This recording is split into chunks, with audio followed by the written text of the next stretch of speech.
हो जाते हैं, फेल हो जाते हैं सामान्य परिस्थितियों में, तब फिर हम इनका यूज़ करते हैं, अदरवाइज़ नहीं।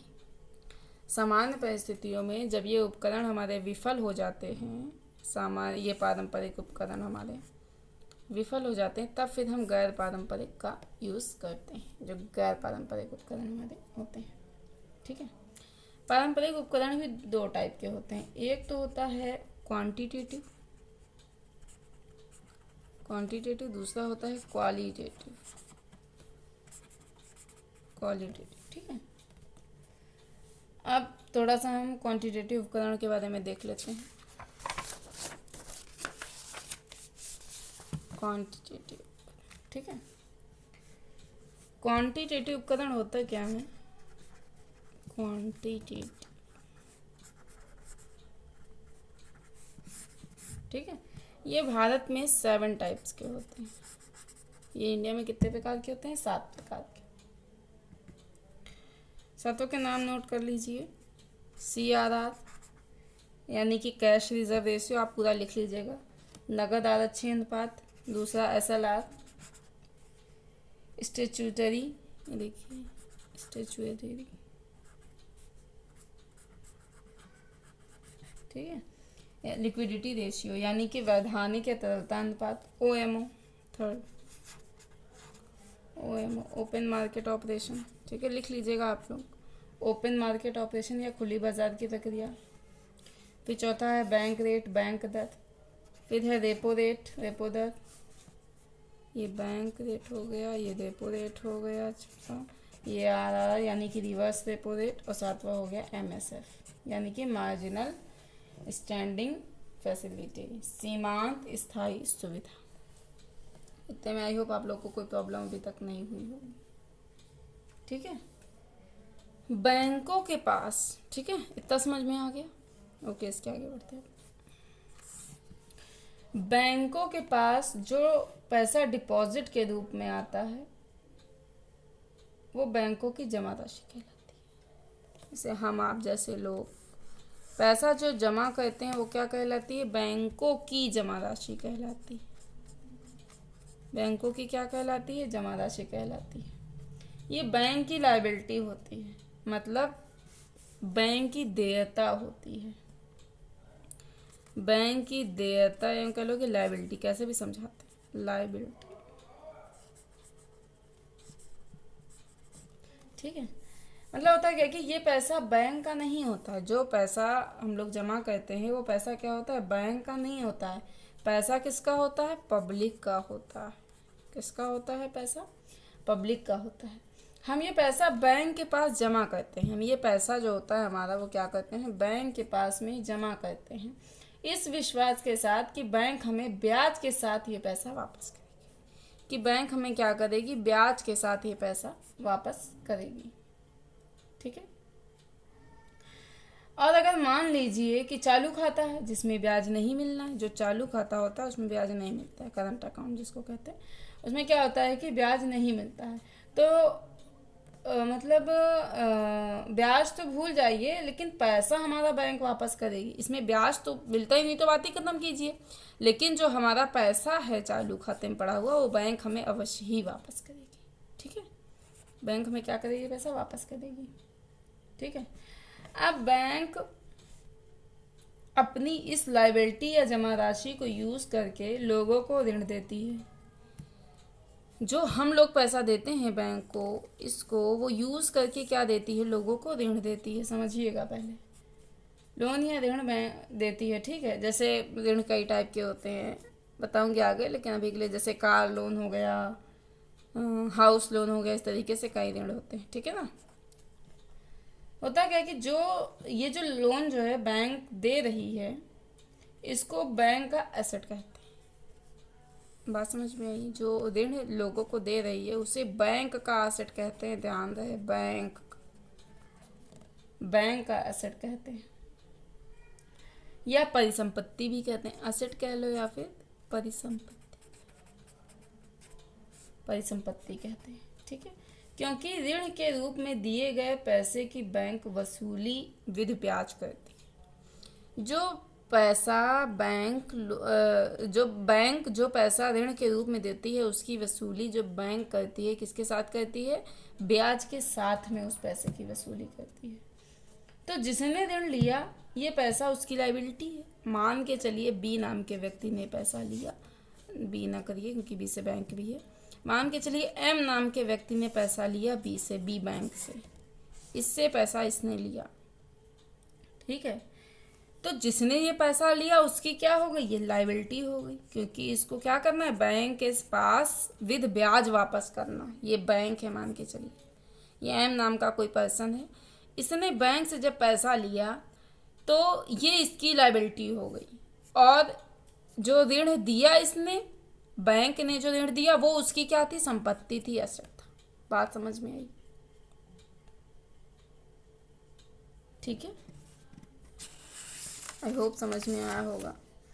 लेकिन अभी यही हम जमा के उसमें देखें तो ये अपोजिट था। जमा में क्या था? बैंक को जो हम लोग दे रहे थे वो बैंक की देयता थी, लेकिन ये ऋण वाला पैसा है। तो ऋण में क्या होगा कि बैंक जो पैसा दे रही है एम नाम के व्यक्ति को, वो एम के लिए लायबिलिटी है, लेकिन बैंक के लिए क्या है? क्या है बैंक के लिए? बताइए। असेट या परिसंपत्ति, ठीक है।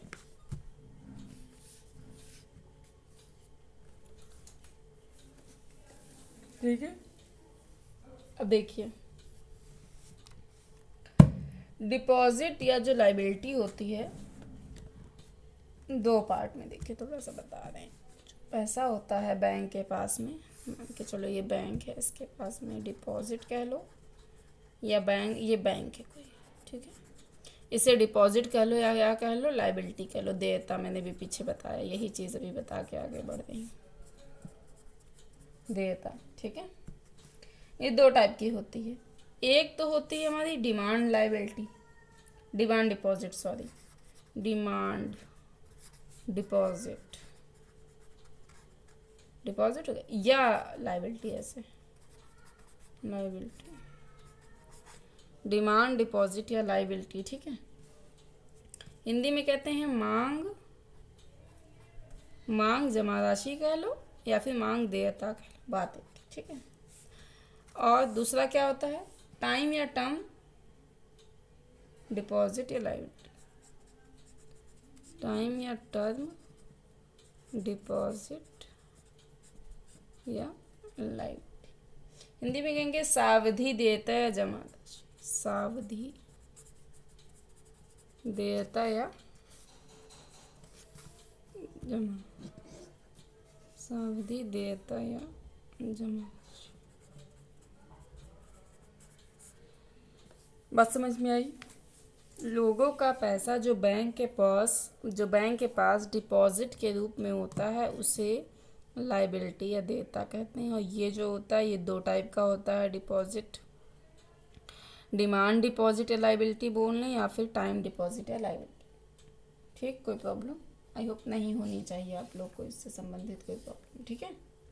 देखिए ये एक बैंक के पास उस जमा राशि को कहते हैं, ये जो डिमांड डिपॉजिट है, आप लोग लिखते रहिए, देखिए नोट्स बनाते रहिए, मैं बार बार कह रही हूँ, और कॉपी पेन लेके बैठिए।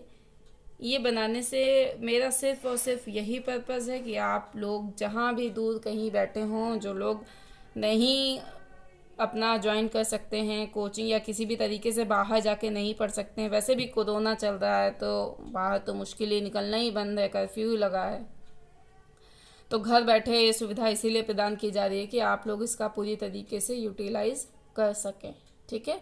तो जब यूटिलाइज ही कर रहे हैं, पढ़ ही रहे हैं, तो उसे अच्छे से पढ़ लीजिए, और अच्छे से पढ़ा हुआ कभी भी नहीं भूलता है, ठीक है। तो बेहतर होगा कि आप जो है अच्छे से इसको पढ़ें,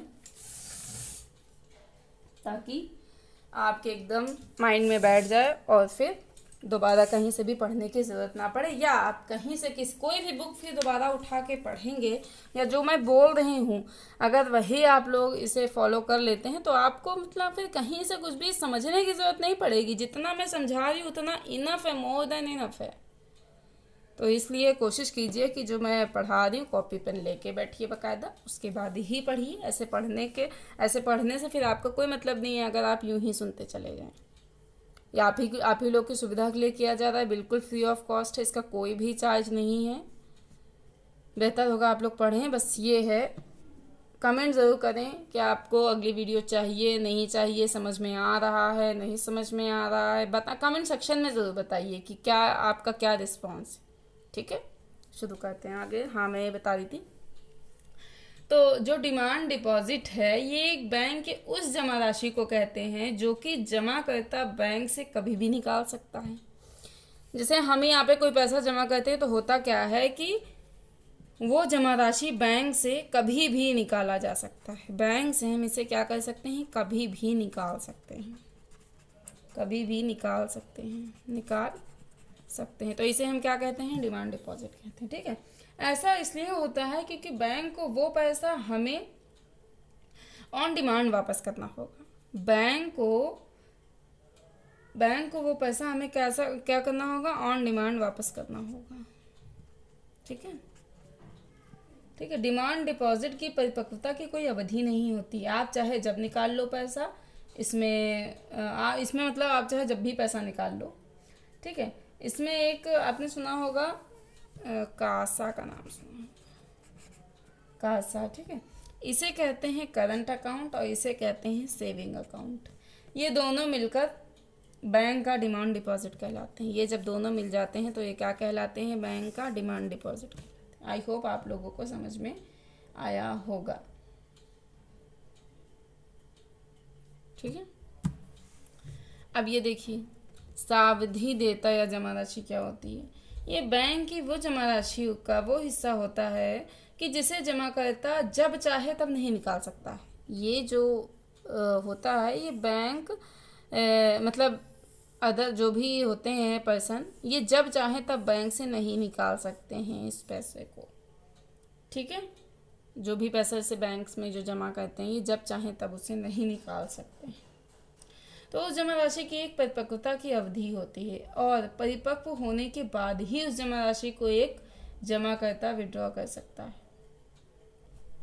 एक निश्चित समय होता है, इसका कहने का मतलब ये है, उससे पहले वो पैसा नहीं निकाल सकता। और अगर बाई चांस निकालता भी है तो उस पर क्या पड़ती है, पेनल्टी पड़ती है। ठीक है, पेनल्टी देनी होती है। मतलब बैंक के पास जो जमा राशि एक निश्चित समय के लिए आती है उसे सावधि जमा राशि कहते हैं। भाई निश्चित समय के लिए आई है। ठीक है, और पता है, जैसे आप लोग करते भी होंगे, कई लोगों ने किया भी होगा, फिक्स्ड डिपॉजिट नाम सुना होगा, फिक्स्ड डिपॉजिट। ठीक है, या इसे कहते हैं मियादी जमा राशि भी कहते हैं। इसी का नाम है मियादी जमा राशि, नाम सुना होगा कई लोगों ने, मियादी जमा राशि। ठीक है, और एक होती है कि रिकरिंग डिपॉजिट एक होता है। ये एग्जांपल मैं दे रही हूँ, रिकरिंग डिपॉजिट या इसे आवर्ती जमा राशि भी कहते हैं। खैर, मैं आपको ये बता रही हूँ कि ये टाइप की होती है, ये फिक्स टाइम के लिए होता है, इन्हें आप जब चाहें तब नहीं निकाल सकते हैं। कोई प्रॉब्लम इतने में? आई होप कोई प्रॉब्लम नहीं हुई होगी। आगे बढ़ते हैं, हम आपको थोड़ा सा करंट उसके बारे में बता देते हैं। करंट अकाउंट थोड़ा सा सुन लीजिए, ज़रूरी है, कभी कभी पूछा जाता है। जो चीज़ें अभी मैंने यहाँ बताई हैं बस उसी को थोड़ा और एक्सप्लेन करके बता रही हूँ, बस, और कुछ भी एक्स्ट्रा नहीं। जैसे मैंने इसमें क्या बताया था कि ये दो टाइप, मैंने यहीं से समझ लीजिए। तो ये मैंने क्या बताया था, दो टाइप का, एक करंट अकाउंट बताया था, एक सेविंग अकाउंट बताया था। ठीक है, जो करंट अकाउंट होता है ये एक फर्म या कंपनी का या फिर प्रोफेशनल्स का खुलता है। जो करंट अकाउंट होता है एक या तो फर्म का खुलेगा या कंपनी का या फिर प्रोफेशनल्स का खुलता है। ये बिजनेस के पर्पज से ही खुलता है जो हमारा करंट अकाउंट होता है। सुना होगा, कई लोग खोलते भी होंगे, कई घर में होता होगा। तो ये क्या होता है कि ये केवल बिजनेस के पर्पज से ही खोला जाता है। ठीक है, करंट अकाउंट में जो पैसा होता है उस पर बैंक ब्याज नहीं देती है। मैंने अभी बताया इस पर बैंक ब्याज बिल्कुल भी नहीं देती है। ठीक है, चालू खाते में रिस्ट्रिक्शंस नहीं के बराबर होता है। आप चाहें तो अपने खाते में लिमिट भी लगवा सकते हैं कि 4 लाख, 5 लाख, 10 लाख, 1 करोड़, 2 करोड़, इस तरीके से, ठीक है। लेकिन इतने से ज़्यादा का विड्रॉल नहीं होना चाहिए। अगर आपने जैसे मान के चलो लिमिट लगवा ली 5 लाख की, एक बात में बता रही हूँ, 5 करोड़ की लगवा ली, तो इतने से ज़्यादा का फिर क्या होगा, विड्रॉल नहीं होना चाहिए, ठीक है। और लिमिट को आप घटा या बढ़ा भी सकते हैं, 5 से 10 भी कर सकते हैं, 10 से 2 भी कर सकते हैं, 2 से 20 भी कर सकते हैं, ठीक है। ये होता है। चालू खाता लोग ब्याज कमाने के लिए नहीं खुलवाते हैं, बल्कि बैंकिंग सुविधाओं को प्राप्त करने के लिए ही खुलवाते हैं, ठीक है। अगर आपको ब्याज कमाने के लिए खुलवाना है तो फिर क्या होगा, सेविंग अकाउंट। ये व्यक्ति या परिवार खुलवाता है। जो सेविंग अकाउंट आपके घर में देखिए सभी क्या खाते होंगे, खुलवाते होंगे लोग, तो ये क्या होता है कि व्यक्ति या परिवार खुलवाता है। जो भी अधिशेष धनराशि जो भी उसके पास एक्स्ट्रा बच रही है तो वो क्या करता है, उसको बैंक में जमा कर देता है, ठीक है। और जब ज़रूरत होती है तो वो निकाल लेता है। इस पर ब्याज जो है क्या होता है, मिलता है। आपको मिलता भी होगा कई लोगों को, हालांकि बहुत कम है, लेकिन मिलता है ब्याज, मिलता है ब्याज, ठीक है। ब्याज इसमें मिलता है, ठीक है। मैं यहाँ पे टाइम डिपॉजिट के बारे में बात कर रही थी, एफडी फिक्स्ड डिपॉजिट के बारे में मैंने बात की थी। ये क्या होती है पता होगा वैसे आप लोग। इसमें क्या होता है कि एक मुश्त राशि हम बैंक को जमा कर देते हैं। ड्यूरेशन कुछ भी हो सकता है, जैसे 1 साल, 5 साल, 10 साल, 10 साल होता है जनरली, 5 साल भी लोग करते हैं, ठीक है। और जो आरडी या फिर इसे आरडी कहते हैं, कई लोग करवाते होंगे, ठीक है। तो ये भी एक निश्चित समय के लिए एक फिक्स्ड अमाउंट होता है, हर महीने जमा होता है। जैसे मान के चलो आपने 2000 की खुलवाई आरडी, आरडी ज़्यादा नाम फेमस है, रिकरिंग डिपॉजिट इसे कहते हैं, हिंदी में आवर्ती जमा राशि कहते हैं, ठीक है। तो हर महीने आपको इसे क्या होगा, क्या होता है, हर महीने इसे आपको देना होता है। अब इन दोनों को ही अगर मिला दिया जाए तो ये कहलाते हैं टर्म डिपॉजिट। मैंने यहाँ लिखा था ना टाइम या टर्म, तो इसे क्या कहते हैं, टर्म डिपॉजिट कहते हैं, ठीक है। एक जरा नोट आप लोग चाहे तो लिख लीजिए कि डिमांड डिपॉजिट और टर्म डिपॉजिट, इन दोनों को सम्मिलित रूप से डिमांड प्लस टर्म, इन दोनों को सम्मिलित रूप से टेक्निकल मतलब भाषा में तकनीकी रूप में कह सकते हैं, तकनीकी रूप में क्या कहते हैं, मांग एवं देयता, मांग एवं सावधि देयता कहते हैं, मांग एवं सावधि देयता। इंग्लिश में भी लिख दीजिए net demand and term liability, net demand and term liability, ठीक है। या net demand and term deposit, ठीक है। ये होती है कुल जमा राशि। देखिए ये जो अगर आपको लगता है कि इसमें कुछ थोड़ा सुधार होके पढ़ाना चाहिए या जो भी आपके सजेशंस हों, तो आप नीचे कमेंट सेक्शन में ज़रूर दे सकते हैं कि क्या करना चाहिए सुधार मुझे। तो आप बिल्कुल ये वही बता पाएगा जो पूरी वीडियो देखेगा। अगर आप लोग सोचेंगे कि आधी आधी वीडियो देख के या केवल ऐसे ही ऊपर से देख के बता, तो ये नहीं, पूरी वीडियो देखिए और फिर बताइए कि क्या कमी रह गई। तो मैं जहाँ तक हो सकेगा पूरी कोशिश रहेगी उन कमियों को अगली वीडियो में दूर किया जाए, ठीक है। अब इसके बाद आता है CRR, कैश रिजर्व रेशियो। क्या आता है, CRR, कैश रिजर्व रेशियो, जिसे कहते हैं नकद आरक्षी अनुपात, ठीक है। तो CRR एक बैंक के NDTL का वह निश्चित हिस्सा होता है जिसे बैंक को RBI के पास नगद में जमा रखना पड़ता है। फिर से समझ लीजिए, आप लोग चाहें तो नोट भी कर लीजिए कि जो CRR होता है वो एक बैंक के NDTL का, यानी कि पूरा भी मैंने ऊपर ही पढ़ाया था, ठीक है। NDTL का वह हिस्सा होता है, NDTL का, इसे NDTD या NDTL भी कहते हैं लायबिलिटी से, NDTL, ठीक है।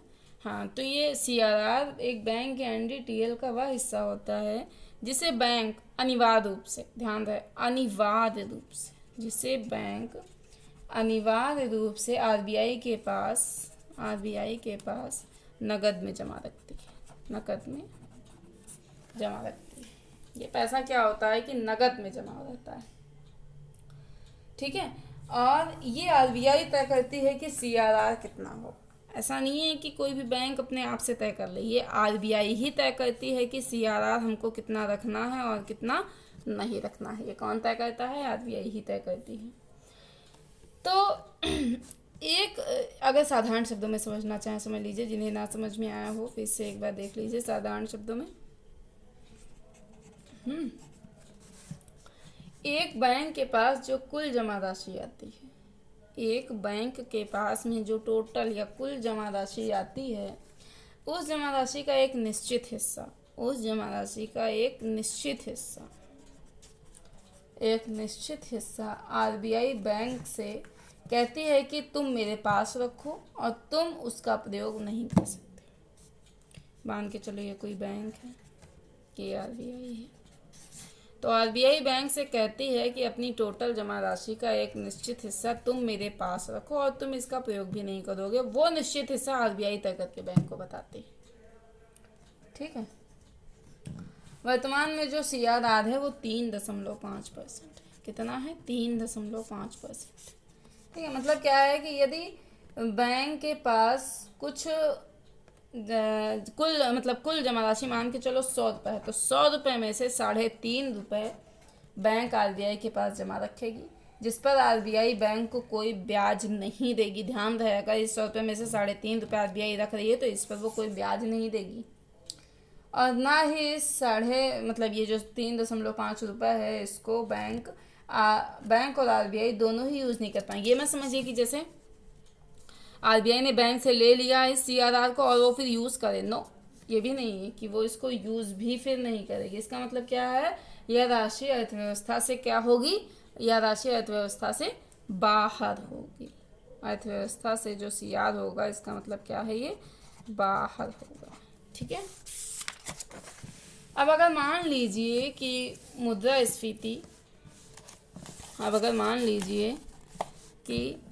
मुद्रास्फीति के आंकड़े आते हैं भाई। ठीक है। मुद्रास्फीति के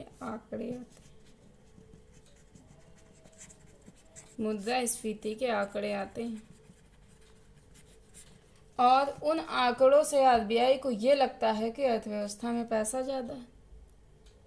ठीक है ना। मुद्रास्फीति के आंकड़े आते हैं और इन आंकड़ों से आरबीआई को लगता है कि अर्थव्यवस्था में पैसा थोड़ा ज़्यादा है। पैसा ज़्यादा है तो क्या होगा? लोग ज़्यादा उपभोग कर रहे हैं, तो और क्या, पैसा ज़्यादा है और लोग उपभोग भी ज़्यादा कर रहे हैं। तो आरबीआई खर्च से क्या करेगी? सीआरआर बढ़ा देगी। कहेगी नहीं, आप अपना 350 और बढ़ा लीजिए, 4 कर दीजिए, इस तरीके से कहेगी। फिलहाल अभी 3.5 है, तो आरबीआई के सीआरआर को क्या करेगी? बढ़ा देगी। ध्यान रहे, अच्छा मैं आपको बता दूं, अभी तो ये कितना मैंने बताया, सीआरआर कितना? 3.5% है, लेकिन आरबीआई ने कहा है कि ऑटोमेटिक ही उसने बताया है कि 22 मई से जो हमारा सीआर होगा वो 4%। ठीक है। ऑटोमेटिक ही कहा है। ध्यान रखिएगा और डेट को जो ध्यान रखिएगा और देखते रहा करिए इसको। तो हाँ,